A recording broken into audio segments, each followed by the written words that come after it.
The senator from Massachusetts. Thank you, Mr. President. I rise today to urge my colleagues to vote against the nomination of Tom Price to be the Secretary of the Department of Health and Human Services. You know, the decisions made at HHS touch the lives of every family in America.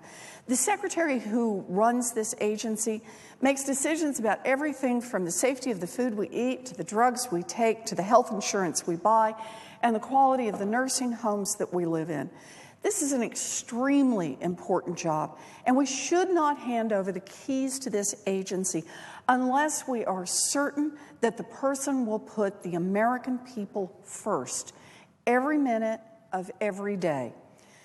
President Trump has nominated Congressman Tom Price to serve in this job.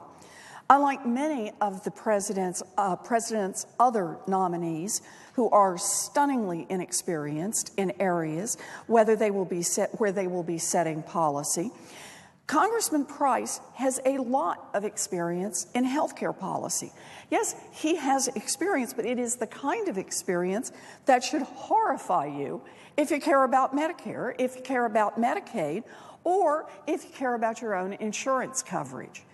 Congressman Price's record is perfectly clear. He wants to destroy fundamental protections that millions of Americans depend on for their health and economic security. And frankly, he isn't very subtle about it. He has described the ACA's ban on discriminating against individuals with pre-existing conditions as, quote, a terrible idea.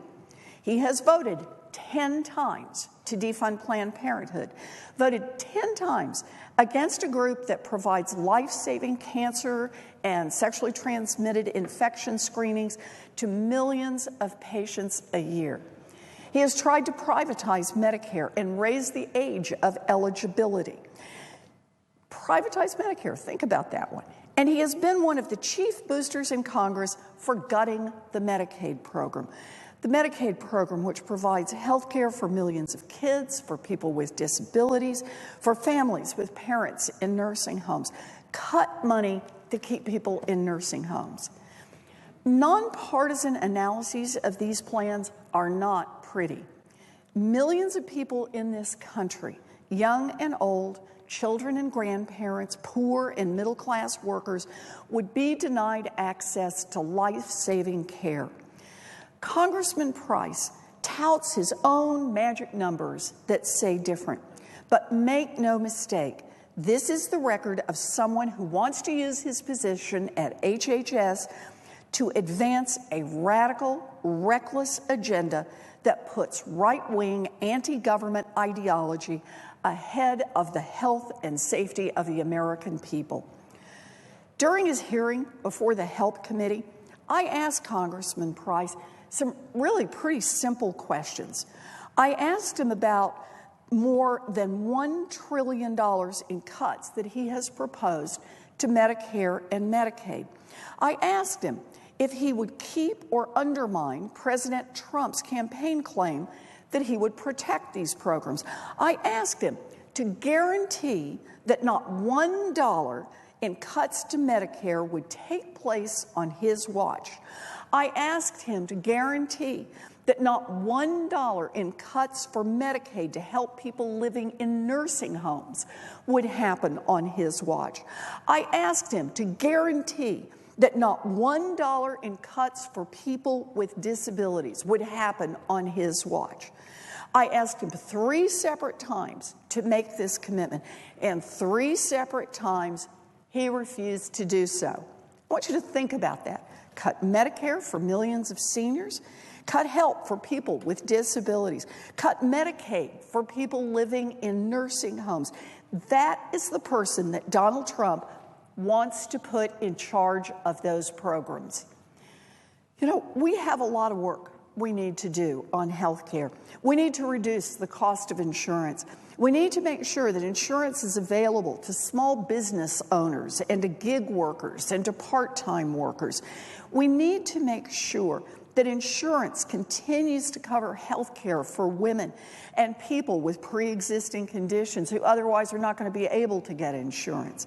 What we don't need is to put someone in charge who is hell-bent on destroying health care in America.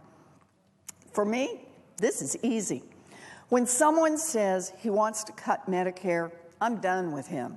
When someone says, let's take away the money that people rely on to pay for nursing homes, this guy is finished. When someone says that protecting people with pre-existing conditions is a bad idea, they don't get the job.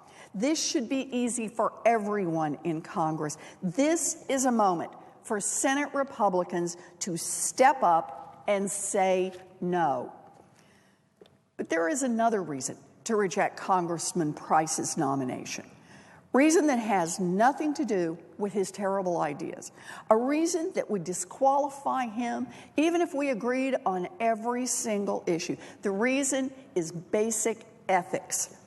During his time in Congress, Mr. Price has made money by trading hundreds of thousands of dollars worth of stock in healthcare-related companies at exactly the same time that he pushed legislation that could affect the value of these stocks. His formula has been pretty simple. First, he buys the stock, then he pushes bills to help the company, which helps the stock price go up. For example, Congressman Price bought stock in a company that makes hip and knee replacements, and then he introduced a bill to suspend a federal rule affecting Medicare reimbursements for hip and knee replacements.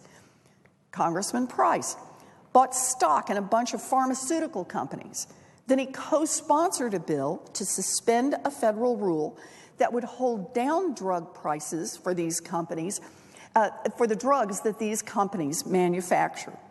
Congressman Price bought stock in an Australian biotech company with an experimental drug to treat multiple sclerosis. And then he voted for a bill that would make it easier for the FDA to approve these drugs. So what does Congressman Price have to say for himself? How does he explain this connection between buying stock, then supporting changes in the law that would boost the value of the stock that he just bought? Well, he's got his excuses lined up, and I have to say, they are doozies. He says he didn't know about the trades. His broker made them without asking him first. Oh, wait, he did know about the trades. He just happened to know about an obscure Australian biotech firm, and he just happened to decide to invest as much as $100,000 in it because it was a good investment. And then he hit his last excuse. Hey, it's all okay because he paid the same price as anyone else who bought the stock. Wow, that is really a heaping, steaming pile of excuses. And the excuses stink. These are Congressman Price's stock trades, not anyone else's. He made those decisions to buy those stocks, and then he repeatedly pressed for rules that would increase the value of those stocks. In fact, with one of the deals, it isn't just a question of stinkiness, it's a question about whether or not he broke the law. By his own account, Congressman Price found out about an Australian biotech company called Innate Immunotherapeutics from a fellow House member who, it just so happens, sits on the company's board and holds the largest stake in the company. So when he decided to buy his latest batch of stock, Congressman Price got access to a private sweetheart deal, meaning he got a discount on the price of the shares that the general public couldn't get. This sequence of events might break the law. That's not good at all. And getting special access to a sweetheart deal doesn't help your claim that you're just an ordinary guy with a boring stock portfolio. So when Congressman Price appeared before the Finance and Help Committees, he said that he had not paid a lower price than had been available to other investors. Whoa, that is just not true. The company itself pointed it out. In fact, Congressman Price got a special discount that went to only 20 people in the country, 20 special friends, including the congressman, who could help write the laws that would make the company even more valuable. An outside watchdog has called for an SEC investigation into whether Congressman Price has committed insider trading. Price lied to Congress about his trades, and that should be the end of it. No more nomination for Secretary of HHS. The congressman should have the decency to withdraw his nomination. It should have happened weeks ago. And if he didn't go voluntarily, the president and his friends in Congress should have quietly but forcefully pushed him out. But that's not what happened either. Instead, Republicans barreled straight ahead, and they changed the rules to do it. Since Congressman Price lied to the committee, Democrats wanted him back for another hearing to ask him about that. Republicans refused, and Democrats boycotted the Finance Committee to try to force Price to explain why he lied. So the Republican response was just suspend the Senate rules so they could run around the Democrats and move forward Price's nomination anyway. Do we not care about basic ethics anymore? Is that just gone? A congressman should not be buying stocks, then pushing laws to help the company.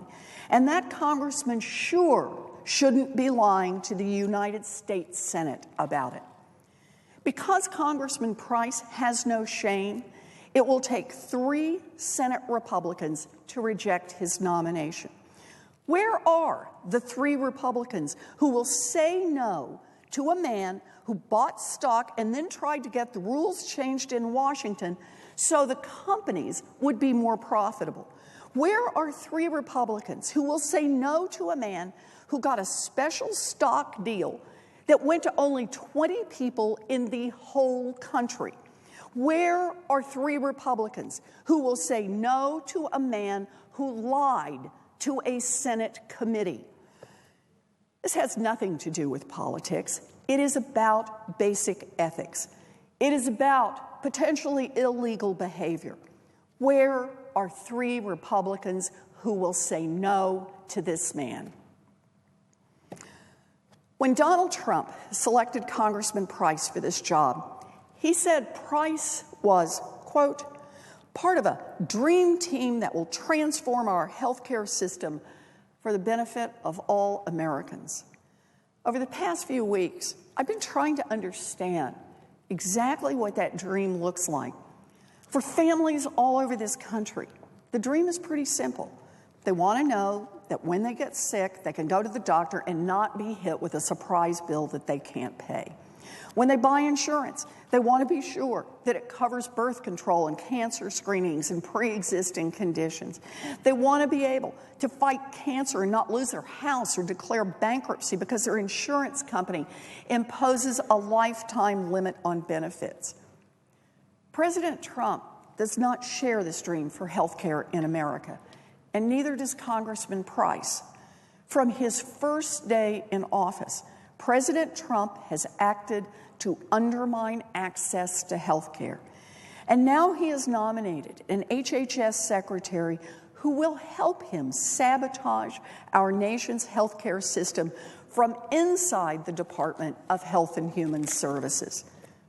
Yeah, we have our differences over health care. And yes, there are fixes we need to make. But where are 3 Republicans who will say no to a man who wants to cut Medicare? Where are 3 Republicans who will say no to a man who wants to cut nursing home care? Where are 3 Republicans who will say no to a man who wants to cut insurance coverage? Democrats can't do this alone. 3 Republicans need to put aside partisanship and stand up for the American people.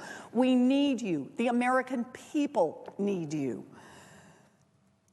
With my remaining time, I want to share with you some of the letters I've been getting from families in Massachusetts who have seen the reckless, radical plans that President Trump, Congressman Price, and Republicans in Congress have put forth for the nation's health care system. These families know exactly what is at stake in this debate. So, Congressman Price didn't have an answer when I asked him to protect Medicare and Medicaid. But these letters are from constituents, and they show just how important these programs are. Lee from Holliston wrote to me, concerned about cuts to Medicare and Medicaid. I'm just going to read an excerpt from his letter. I am a 65-year-old disabled woman who depends on the generosity of Mass Health and Medicare to survive. I am terrified that Medicare and Medicaid will be so drastically cut that I will no longer be able to maintain my life. I live in HUD housing, receive Medicare and Mass Health, which covers all of my health care and allows me to continue to live on my own through senior services and the personal care attendant program. I guess I am just feeling scared and hopeless as I realize the potential for destroying the lives of seniors who live on Social Security and nothing else. I wear an insulin pump. I have type 1 diabetes going on 53 years, and I have multiple complications, including an amputation 11 years ago. My healthcare costs are just unaffordable without all the assistance. Medicare and Mass Health covers everything for me, so that the $1,050 per month I receive is doable for living expenses. I just need to know it's going to be okay. Lee, we need 3 Republicans to help out here. Congressman Price has made it clear that he wants more than $1 trillion in cuts to Medicare and Medicaid, and that affects you. We've got to find 3 Republicans to help out and to help stand up for you and the rest of America. I also heard from Alan from South Shore, who's worried about his daughter Meg. And here's what he wrote. My daughter Meg is 29. She was born with a condition called neurofibromatosis. As a result of this, she has benign but inoperable tumors on her spine. They cause her chronic pain and the problems walking. On some days, she cannot walk even 1 step. On other days, she might begin walking with a walker, then suddenly collapse on the floor. Meg cannot hold down a job. She spent the last quarter of 2016 in and out of hospitals. She receives about $700 a month from Social Security disability. She has no savings. She pays for her Medicare prescription drug Part D supplement out of her Social Security. Mass Health is free for her, and it pays for Meg's Medicare Part B. I am retired, so I can only help her a bit. If Trump's first idea about Trump Care goes into law, where he assumes you will buy your health insurance out of savings, I fear Meg will live in her bed watching repeats of quiz shows on television, and her network of care, including emergency services, rehab physical therapy, chronic disease management, prescription drugs, will be reduced. I understand why you're worried, Alan. I'm worried too, because I think that is exactly the path we're on with Congressman Price's nomination to head up HHS. That's why we're fighting back. Boston Center for Independent Living also shared with me a story from a constituent named Jill, who receives health care from the state's Medicaid program. So let me tell you a little bit about Jill. Jill is 62 years old. She has a heart defect, a seizure disorder, and serious osteoporosis.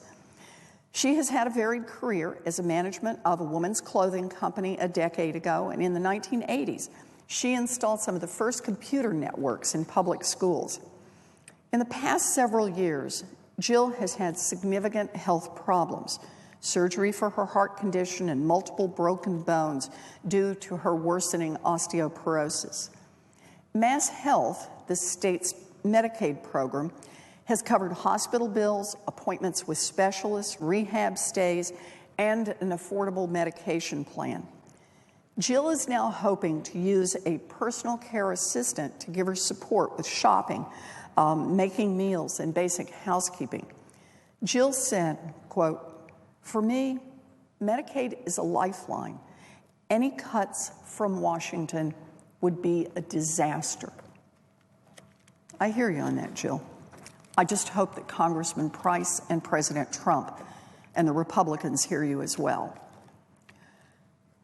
Medicaid helps a lot of people in Massachusetts, including the very youngest. I got a very powerful letter from Marika from Duxbury, who wrote to me about giving birth to her son Jack after just 28 weeks of pregnancy. I want to read just parts of her letter. I'm writing to you today because I am horrified about the changes that may be happening to health care in the United States. My husband and I welcomed our son Jack at 28 weeks in July of 2015. I had a very normal, healthy pregnancy until suddenly it wasn't. I ended up with rapid onset of HELLP, H-E-L-L-P, a rare and life-threatening syndrome, and an emergency C-section saved both my life and Jack's. Jack was 1 pound, 14 ounces when he was born. We were both in the ICU for some time. My son Jack for 110 days. He had all the issues you'd imagine at 28 weeks: cardiac, pulmonary, feeding. Today, at 18 months, Jack is a fighter, my hero, really. And despite still needing oxygen and a continuous feeding tube that is surgically inserted into his intestines, he is cruising, talking, and alive. He's alive, and quite frankly, I'm alive because of our amazing health care. I have the benefit of an exceptional employer plan from Harvard University, but Jack also qualified, because of his birth weight, for Mass Health, and our public health insurance has been an incredible resource. Jack's hospital bills were in the millions after his 110-day stay in the NICU. This doesn't even include my own hospital costs for my stay. Despite having excellent jobs and resources, my husband and I would have been bankrupt, and immediately so, without our private health insurance and Mass Health benefits. Since coming home from the NICU, Jack is still on a feeding tube and oxygen, and he cannot be accepted into regular daycare. He would go to a medical daycare, but he has no cognitive delays, and so placing him in such a facility would not ensure that he gets the regular, developmentally appropriate engagement that he needs. And so, Mass Health pays for skilled nursing care in our home with no out-of-pocket costs. This means that Jack gets the care that he needs, and my husband and I can still work at the jobs that we love. Jack participates in early intervention programs and receives feeding therapy, physical therapy, and occupational therapy free of charge. Jack's shots cost $0. He has a prescription medication that is used to prevent a serious lung disease caused by respiratory syncytial virus, RSV, in children at high risk for severe lung disease from RSV. The average wholesale price is $780.15 for the 50 milligrams Synegus vial and $1,416.48 for the 100 milligram vial. Jack gets a 150 milliliter shot every month. I cannot imagine this life without my son's public health insurance. I recently enjoyed the NICU Family Advisory Board at Beth Israel Deaconess Medical Hospital in Boston, where Jack and I were cared for, as a way to give back. Today, I mentor other families who have unexpectedly found themselves the parent to a tiny premature baby fighting for life. In nearly every case, navigating the insurance system and fears about money are top of mind. Well, I'm glad to hear that Jack is doing well, but I understand why it is that you want to hang on to Mass Health and why it is that we cannot take the cuts that Congressman Price has proposed. Families in Massachusetts are also deeply worried about the future of the Affordable Care Act. Jackie from Norwood wrote to me about how the ACA helped her get coverage for therapy after her mother was killed. She wrote, "My mother was murdered when I was 24. I was on her health care, which kicked me off the day after she died. I recently accepted a new job, and I was set to start that Monday. She was killed on Saturday. I had already left my previous full-time job the Friday before. Due to having to move states after her death, I couldn't start my new job. I didn't know when I'd have work again that could provide insurance, nor did I have another parent whose plan I could join. I also had no way of affording COBRA payments. So in the matter of one night, I was left helpless in so many ways. Not having health insurance was one of many side effect issues that no homicide victim's family should have to worry about, especially the next day and when planning a funeral. Thanks to the Affordable Care Act, I was able to get covered almost immediately, which meant I could still afford my current medications, and I was able to get into needed therapy right away. If it weren't for the ACA, I would have been left struggling and sick as a result of something far outside my control." Very true, Jackie. Jackie goes on to say, "I ended up finding work within a couple of months, and I am still in treatment for PTSD. I was lucky enough to find employment at Harvard University and no longer needed the coverage through the ACA. I have generous health benefits provided to me.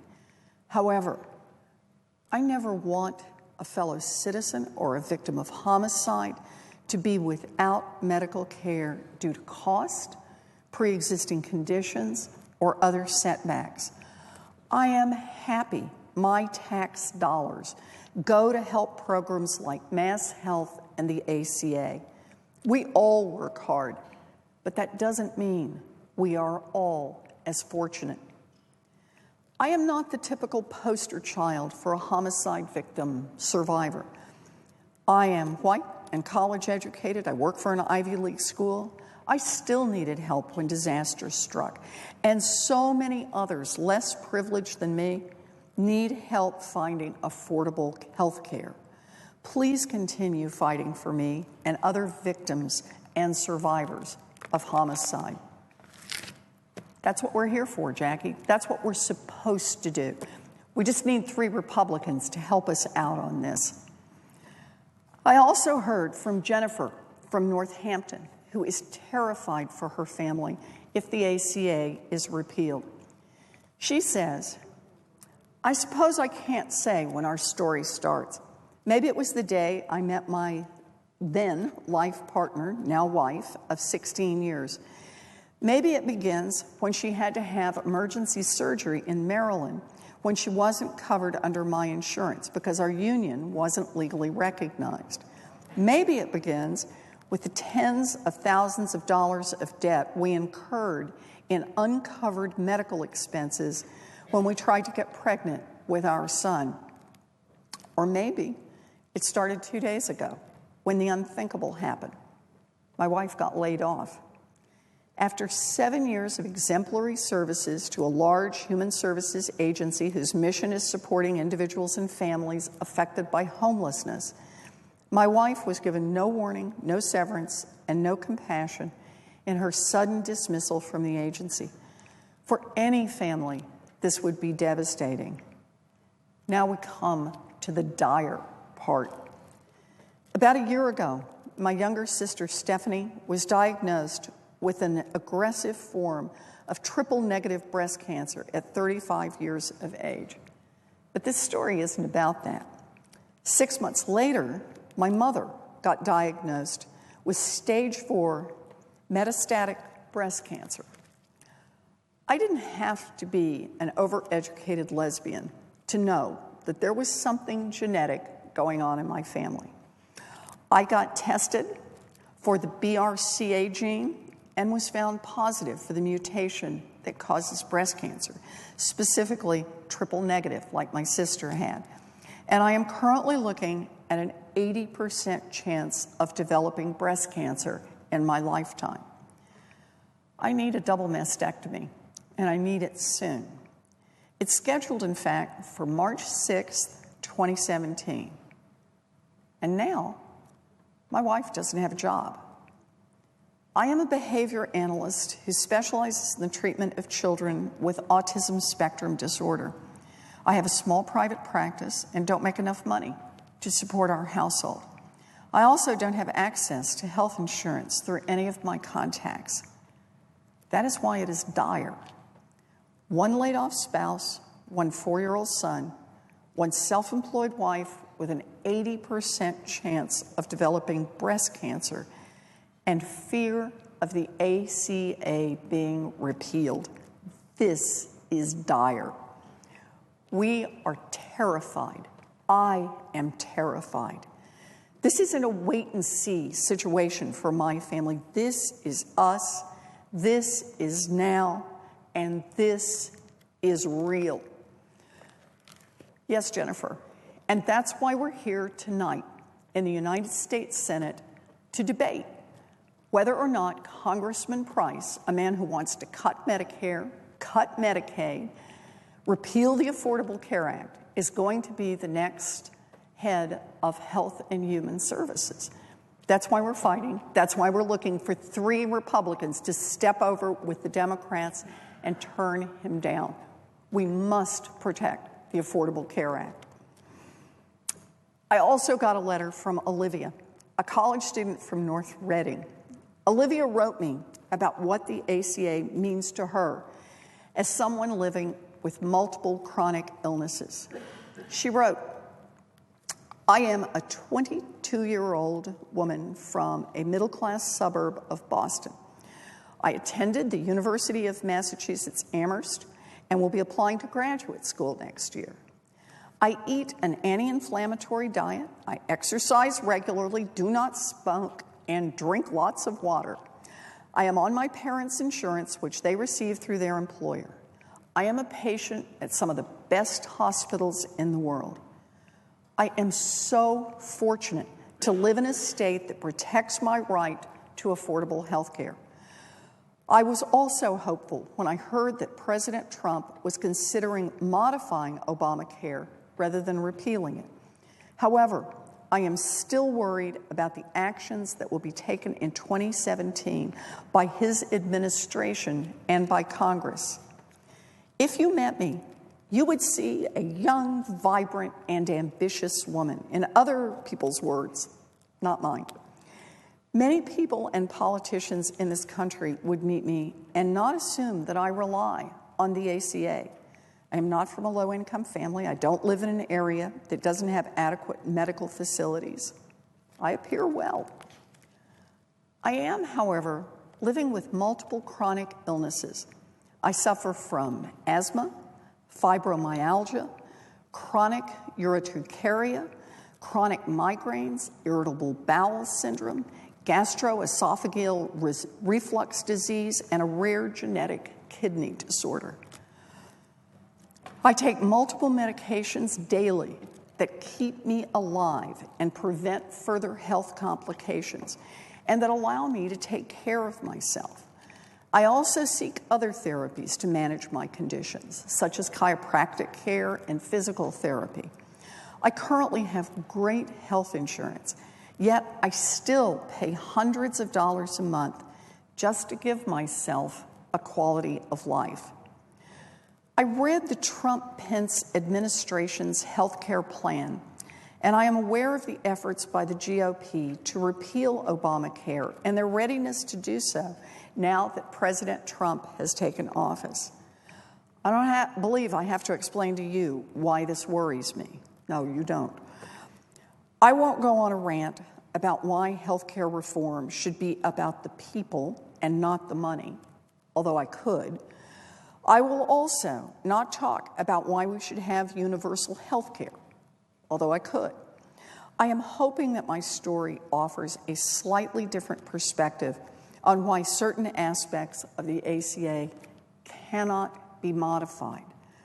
Please remind your fellow senators that millions of Americans suffer from multiple chronic illnesses, many of which are invisible, and that we are a minority that is often forgotten. Many people are just like me.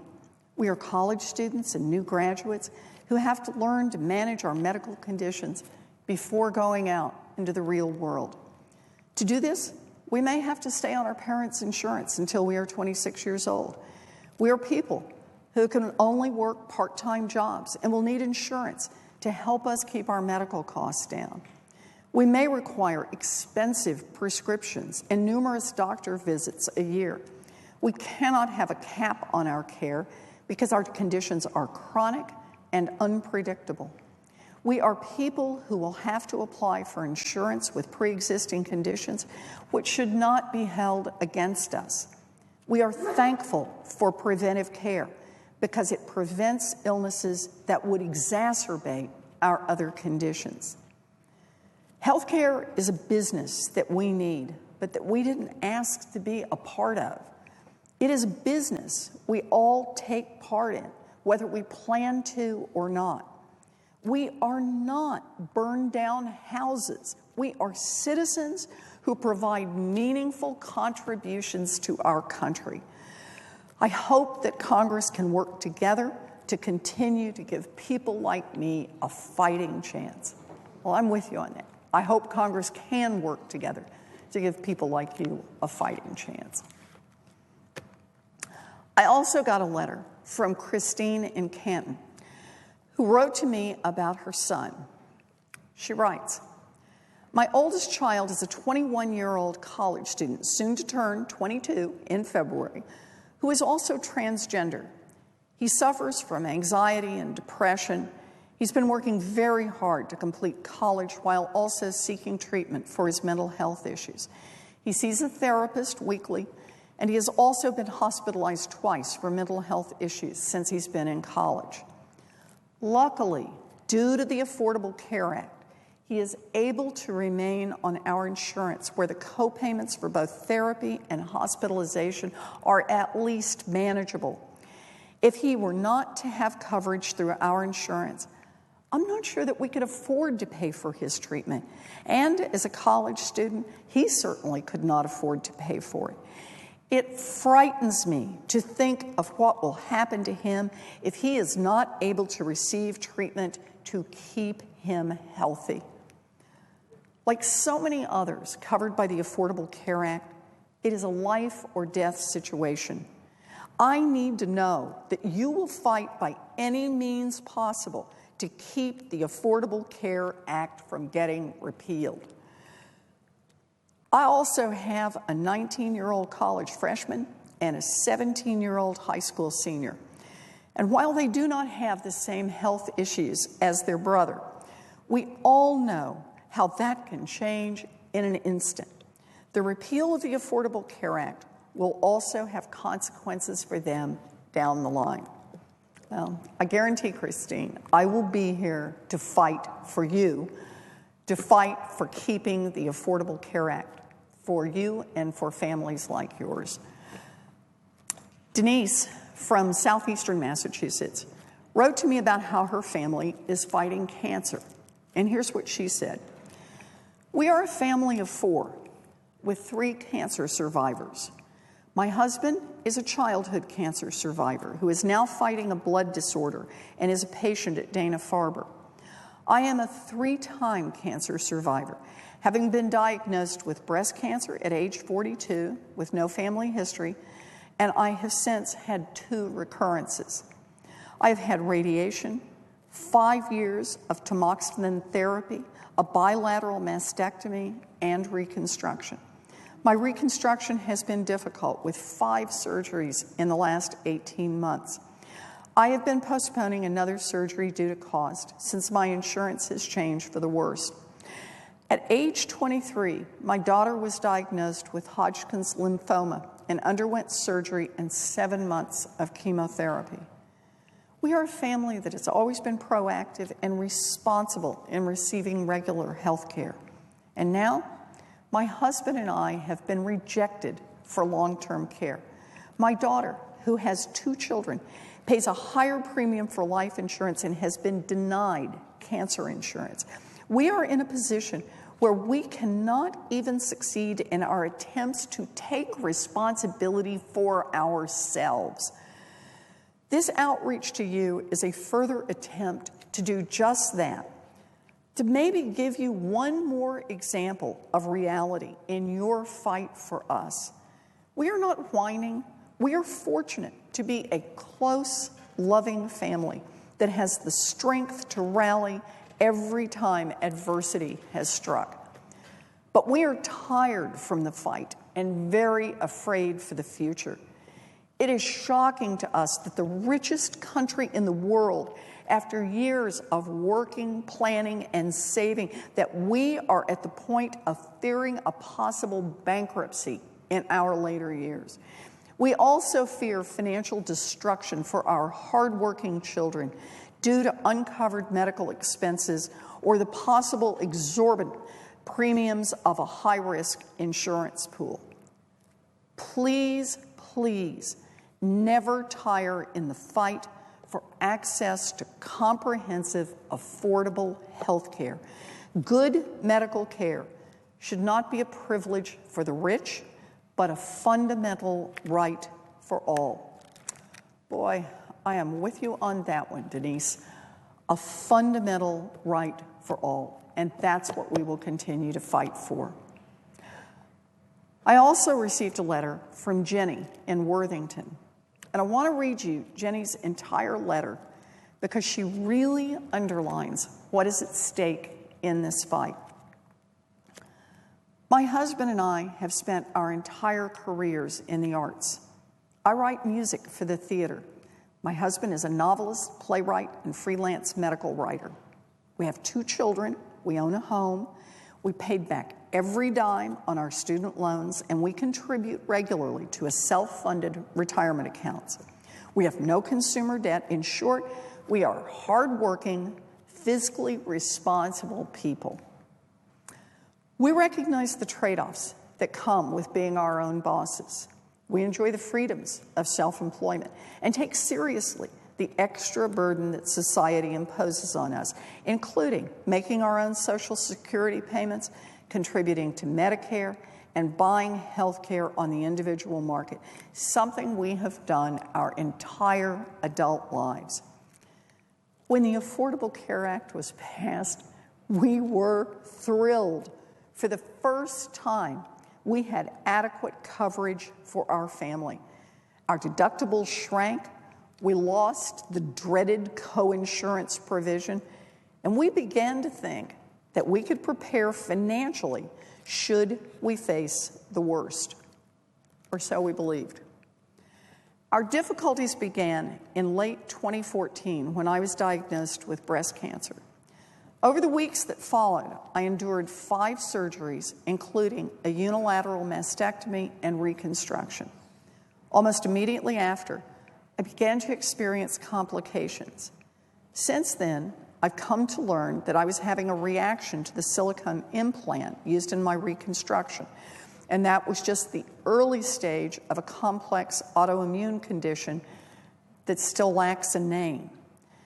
Back then, all I knew was that I was racked with constant severe pain. I lost the ability to walk. I could no longer think straight, and I lost sight in my right eye. Luckily, we stumbled upon an article by a Dutch team that had examined a cohort of women suffering from the same condition. After consulting with the lead author of the paper, we decided that my implant was to blame, and we determined to have it removed. Although I experienced some relief immediately after explantation, I have never fully recovered. The joint pain and exhaustion persist. I have shed more than 1/3 of my body weight. The battery of medications I take do little more than keep my pain at bay, permitting me to drive my son to school or shop for groceries, but not much more. As for my artistic life, it's been put on hold. I have unfinished commissions from 2 theaters, Chicago Shakespeare Theater and Playwrights Horizons in New York City, and both institutions have been incredibly patient. Yet the truth is that I have been unable to work for more than 2 years.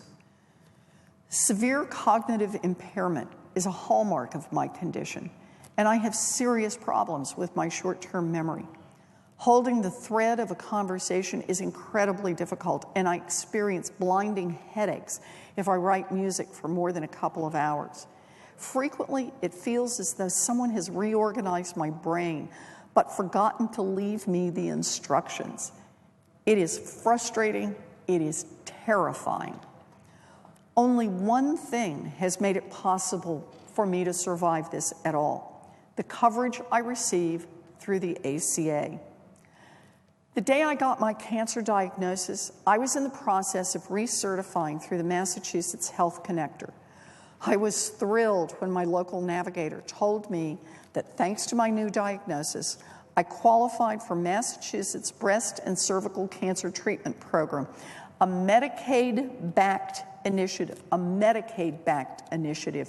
designed to cover middle and low-income women through their treatments. Not only would I be covered, but our 2 children would also be insured by MassHealth, our state's Medicaid program. Though my husband continued to purchase care through a separate plan, this single event saved our family from financial ruin. Now, all of that stands to change. With the repeal of the life-saving provisions guaranteed by the ACA, we are faced with the complete erosion of our savings. The Republican Congress has already voted to eliminate the ban on denying individuals coverage on the basis of previously existing conditions, meaning that I will most likely be uninsurable. What will happen then? Will we go bankrupt? Will we lose our home? How will I cope without my medications when we can no longer afford to pay for them?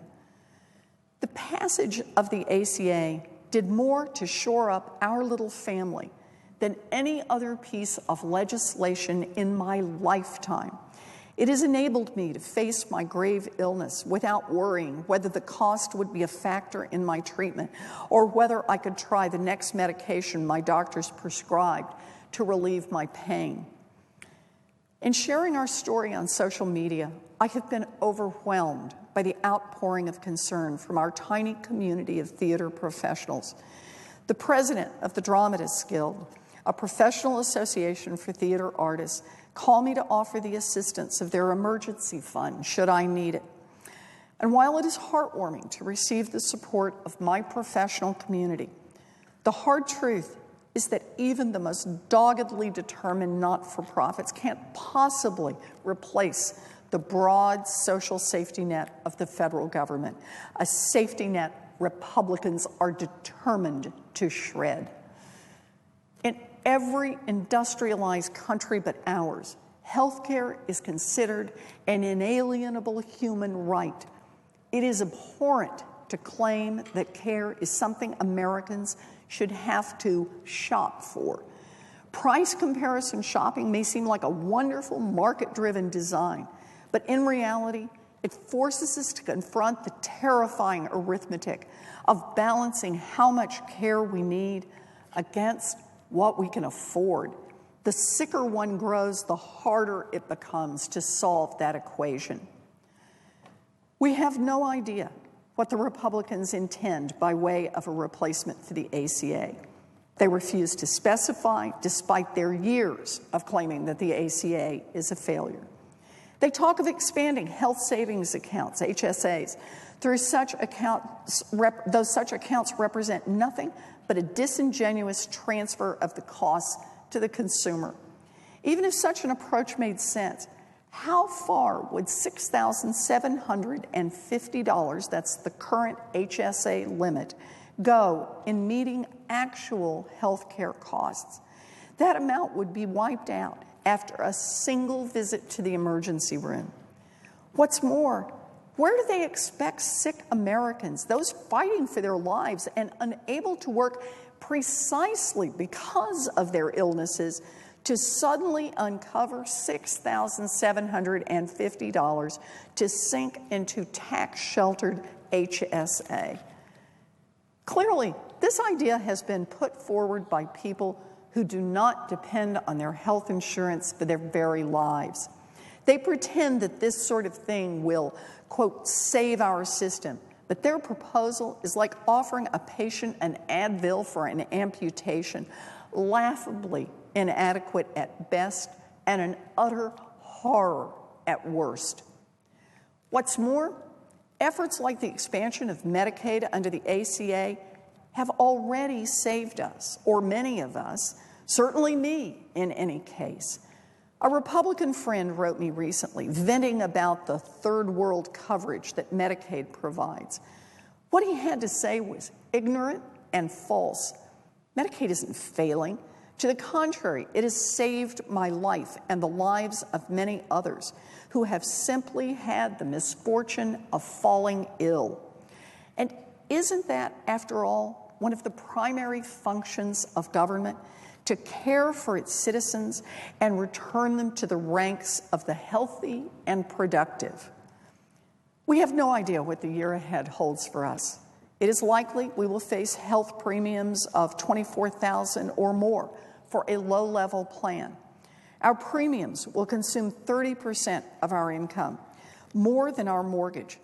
Despite Mass Health, we shelled out nearly $15,000 for uncovered medical expenses in 2016, and we are already on track to surpass that number this year. On top of everything else, this is the year our daughter starts college. I am not the typical Medicaid patient that people seem so fond of demonizing, nor am I some poster child of the ACA. I am simply one of the countless individuals whose story does not fit the narrative the Republicans are attempting to feed us about the ACA and about what it means to be sick in America. Medicaid is on the chopping block, not because it's failing, but because the people who benefit from it are too often fail to speak up on their own behalf. Their silence has nothing to do with a lack of will or words. They are simply too busy struggling to survive. Medicaid benefits our poorest, yet it also assists those slightly higher on the income ladder, people like me, who would vastly prefer to be thriving without it. Many more people than you suspect have turned to it in a time of need. They aren't merely characters in some musical or play. Trust me, I know. They are your friends and neighbors. They are families whose lives have been upended by illness. This is what happened to my family. And with a single diagnosis, it could be your family too. Thank you. Thank you for writing. This is why we're here to fight. I also heard from Caitlin from Cambridge, who said the ACA has allowed her to continue pursuing her postdoctoral research. She says, I am a postdoctoral fellow at MIT, and I have a pre-existing condition. In 2012, during my second year of grad school, I started having debilitating pain in my abdomen. The pain was so bad I couldn't eat or sleep, and I lost 30 pounds over 2 months. The pain was so bad I couldn't wait the full 3 months to see a specialist. And I went to the ER and finally got a diagnosis for an autoimmune disease and began treatment. However, my condition was so advanced that a little over a year later, I needed an emergency surgery while I was visiting family out of state. I spent 6 nights in the hospital and rang up a bill in excess of $50,000. Luckily, I was 25 and still on my parents' insurance. Additionally, I was doubly insured by the student health insurance from the University of California, for which I was automatically enrolled through my graduate program. Other than a $200 deductible, my hospital bill was paid in full. Now that I have a chronic illness Having quality health care and regular checkups is vital to staying healthy and productive. My medication, Humira, costs $5,000 a month out of pocket, which was more than double my grad school stipend. With insurance, I only paid $25 a month. Though surgery helped me tame the inflammation in my intestines, my disease began to express itself as arthritis in my joints. The pain was so bad that one Christmas I canceled my trip home to see my family and spent the whole time alone on my couch. I had a bad reaction to some of the medications and became so severely anemic that I needed a blood transfusion. Additionally, one of the medications I take causes severe birth defects, so I needed an IUD to prevent pregnancy. Easily, all these conditions could become overwhelmingly expensive, but with my student health insurance through the University of California, I could afford it. The premium was $300 per month, part of which was covered by the university. My medications cost $110 a month, and I had a yearly out-of-pocket maximum of $2,000. While I didn't get my insurance through the exchanges, the other conditions of the ACA, which determine the minimum quality of care, made it possible for my care to be affordable. By having proper treatment and care, I can be a productive member of society. I have received my PhD in applied mathematics, and my research contributes to the design of medical devices that can be used for cancer screening. I am able to mentor young girls and encourage them to study math and science, and who knows, one of them may cure cancer one day. Since I am no longer in pain and I am not in debt, I was able to find a prestigious job after graduation. When a state provides for the health of its people, they can thrive at home and at work. It's not only the moral choice, but also a good choice for the economy. Caitlin, thanks for writing, and thanks for doing one of the big success stories under the Affordable Care Act. This is what we're fighting for tonight. I also heard from a young woman in Somerville named Samantha, and here's what she wrote.